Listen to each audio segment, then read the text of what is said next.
I'm Simon Sinek, and you're watching Behind the Brand. What have you been afraid of in the past? Have you ever been stuck, paralyzed by fear? Yeah, I mean, of course. In our world, few of us are afraid of dying. We don't live in that kind of society in the first world on a daily basis. But we fear failure. We all do. It paralyzes a lot of people from not starting businesses.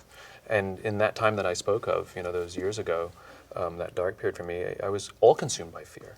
I was afraid I was going to go out of business, and that fear it became paranoia and extended beyond even my business. I was convinced those who worked with me hated me. I was even worried I was going to get evicted. Were these just things that you manufactured in your own mind? Oh, of course. Or was it a reality? I mean, you can make a case for anything, one way or the other. God has given us the gift of rationalization. But I don't believe the courage to overcome these things, I don't believe comes from inside us. You don't go inside to find courage. Courage comes from relationships.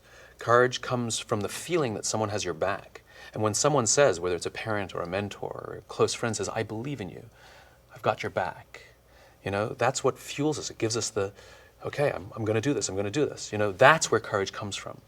And even me, that's where it came from. In this dark period, I was very lucky that I had a friend who said, are you okay? She could see I wasn't myself. She said, don't worry, you're not alone. And that gave me the courage to admit that I was struggling and to be willing to try and find a solution. How did that feel when she said that? Look, humans are social animals, and almost all of our behavior is governed by our desire to feel safe. Locking the doors at night feels safe. Having someone sit next to us when we're hurt, when we're depressed, we want someone near us. I mean, when we get married, we celebrate. We want to be near people. I mean, this is a very, very basic human thing. And so those who foster relationships, those who take care of others, will find themselves in a position where others are more likely to take care of them. Those who are driven solely by their own success, their own fame, their own fortune, that's a solo exercise. People will happily watch you, and if they're helping you, it's probably for selfish gain themselves because you set the tone. I think there's an important lesson there I would like to underscore just a little bit. And it was subtle, so I don't want anyone to miss it. In order to get through tough times, in order to get through the fear, we need other people. Have to. But the biological and anthropological imperative. But isn't it ironic that during those times, at least personally, the opposite feeling occurs. I want to go back inside my shell. Of course. Whether it's, I feel shame or it's too painful or risky to stick my neck out. And I think, and I speak from personal experience, that I just want to journey alone, to carry the burden alone, when it's almost like that fish out of water. It's flapping away from helping hands that could push it right back into the water where it ought to be and to live and survive, and yet it flaps away from helping hands.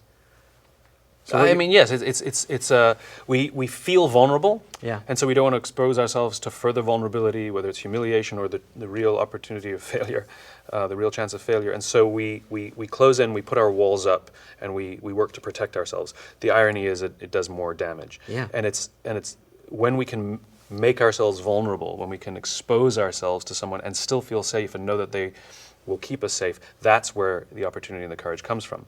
There's a great example, which is Alcoholics Anonymous. Alcoholics Anonymous has been helping people overcome the addiction to alcohol for 75, 80 years, very successfully.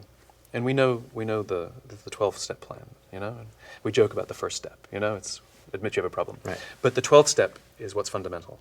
Alcoholics Anonymous knows that if you master all 11 steps but not the 12th, the likelihood is pretty good that you're going to drink again. However, if you master the 12th step, that's how you beat the disease. The 12th step is the commitment to help another alcoholic. It's service. In other words, when we willingly help those who are struggling with the same thing we're struggling with, that's where we find the will to look after ourselves and the courage to continue. And so I'm a great fan of entrepreneurs who help other entrepreneurs, regardless of their level of success. And without an expectation of return. There cannot be an expectation of anything, of return. The expectation of return makes it a transaction. Right. And that's when you start to create these transaction relationships. I'll do it for you if you do it for me. I'll only do it for you if you do it for me. If I do this for you, will you do this for me? It destroys the nature of the human relationship. The nature of a relationship is the willingness to give and no expectation of anything in return. I mean, think about our friends. The value of a friend is not this equitable exchange of what can she do for me? Right. Yeah. Nope. We don't keep notebooks in our back pockets of all the things we've done for our friends. Tallying how much they've done for us. If a friend asks us to do something, we never say, "Well, I've done 7 things for you this month, and you've done 3 things for me." Yeah. The reason our friends are our friends is not by the balance. It's the belief, the undying belief that if we needed them, they would be there no matter what. And when we don't believe that, that's when we start to feel the friendship's unequitable. And that's when we start to say, I do things for you all the time and you never do anything for me. It's not the doing. Yeah. It's the belief that if I were to ask, that you would be there for me without question. And when we have that feeling, we give unconditionally. Because we know the one time that we need them, they'll be there.